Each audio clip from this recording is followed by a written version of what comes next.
Dalam Al-Quran tidak ada perintah sholat 5 waktu. Coba saja baca Al-Quran. Anda tidak akan menemukan ayat yang mengatakan sholat itu harus dilakukan 5 kali sehari.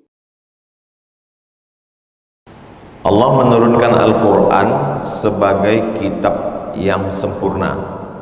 Dinyatakan dalam Al-Quran, ma farratna fil kitabi min syai', segala sesuatu sudah kami sebutkan dalam Al-Quran. Min syai', segala sesuatu. Lalu kemudian orang pun bertanya, kalau memang segala sesuatu disebutkan dalam Al-Quran secara sempurna, kenapa di dalam Quran tidak ada disebutkan sholat 5 waktu? Kenapa dalam Al-Quran tidak ada disebutkan nisab kambing 40 ekor? Kenapa dalam Quran tidak ada disebutkan nisab emas 85 gram zakatnya 2,5%? Kenapa di dalam Al-Quran tidak ada disebutkan tawaf 7 putaran dimulai dari Hajar Aswad? Kenapa di dalam Al-Quran tidak ada disebutkan sa'i dari Safa ke Marwah dihitung 1, dari Marwah ke Safa dihitung 1? Kenapa di dalam Al-Quran tidak ada disebutkan tentang mabit di Muzdalifah dan di Mina? Mengapa di dalam Al-Quran tidak ada disebutkan melontar jumrah 7 kali? Makna ma farratna fil kitabi min syai', kami sebutkan dalam Al-Quran segala sesuatu, maksudnya secara global. Adapun secara detailnya disebutkan juga dalam Al-Quran, wa ma atakumur rasulu fakhudhuhu, apa yang dibawa oleh Rasulullah SAW ambillah, maksudnya sunnah. Wa ma nahakum anhu fantahu, apa yang ditinggalkan oleh Rasulullah SAW fantahu, tinggalkanlah, maksudnya sunnah. Wa anzalna ilaika dzikra, kami turunkan Al-Quran ini kepadamu ya Muhammad SAW, litubayyina linnas, supaya kau jelaskan isinya. Penjelasan dalam Al-Quran yang secara global itu, penjelasannya yang secara detail itu disebut dengan sunnah Rasulullah sallallahu alaihi wasallam. Ambil contoh tentang salat. Alif lam mim, dzalikal kitabu la raiba fihi hudal lil muttaqin alladzina yu'minuna bil ghaibi wa yuqimuna as-salata wa mimma razaqnahum yunfiqun. Al-Quran hanya menyebutkan alladzina yuqimuna as-salah. Dalam ayat lain wa aqimus salata. Dalam ayat lain aqimis salata li dzikri. Tak ada disebutkan salat 5 waktu. Lalu dari mana datang salat subuh, zuhur, asar, maghrib, isya?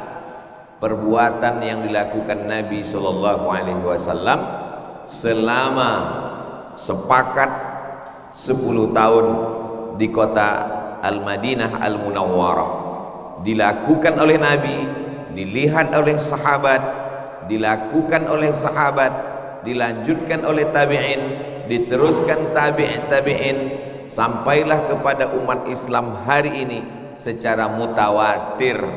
Kalau dilakukan oleh satu orang namanya ahad, dilakukan oleh 2 orang namanya aziz, dilakukan oleh 3 orang namanya masyhur, dilakukan oleh 4 orang, 10 orang, 100 orang, 300 orang, yang orang-orang itu mustahil untuk berdusta, maka disebut dalam ilmu hadis dengan istilah mutawatir.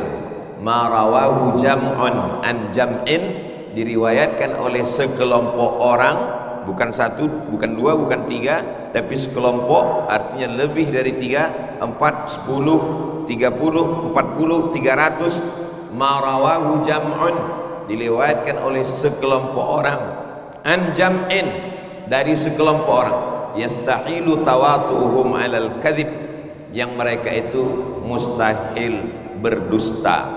Al-Quran menjelaskan secara umum, dijelaskan oleh perbuatan Nabi Muhammad SAW secara khusus, tapi Nabi pun tidak ada menyebutkan bahwa solat itu rukunnya 13. Solat rukunnya 13. Rukun yang pertama adalah niat. Rukun yang kedua adalah membaca Al-Fatihah. Nabi tidak ada jelaskan itu. Dalam Al-Quran tidak ada, dalam hadis Nabi pun tidak ada. Lalu ulama menyusun. Dari mana mereka menetapkan bahwa niat itu adalah rukun? Innamal a'malu binniyat wa innamal likulli imri'in ma nawa. Faman kanat hijratuhu ila Allah wa rasulih fa hijratuhu ila Allah wa rasulih. Faman kanat hijratuhu ila dunya yusibuha aw imra'atin yankihuha fa hijratuhu ila ma hajara ilaih. Siapa yang hijrahnya. Tapi hadis ini bukan tentang sholat. Hadis ini tentang niat hijrah. Orang mau hijrah dari kota Makkah ke kota Madinah, kata Nabi niatnya mesti karena Allah. Hadis tentang hijrah, tapi hadis niat itu dijadikan dalil sebagai rukun dalam sholat, dalam puasa, dalam haji, dalam umrah, dalam zakat, dalam sedekah, dalam segala perbuatan manusia. Dari mana Al-Fatihah dijadikan sebagai rukun dalam salat? La salata liman lam yaqra bi Fatihatil kitab. Tidak sah salat orang yang tidak membaca Al-Fatihah. Maka hadis ini dijadikan dasar bahwa Al-Fatihah adalah sebagai rukun salat. Saya mau urutkan lagi dari atas. Al-Quran menyebutkan secara global, secara umum, disebutkan secara detail dalam perbuatan Nabi, ucapan Nabi, ketetapan Nabi.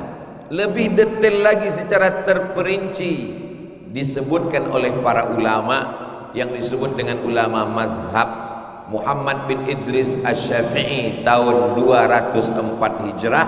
Sebelumnya ada Imam Malik bin Anas tahun 179 Hijrah.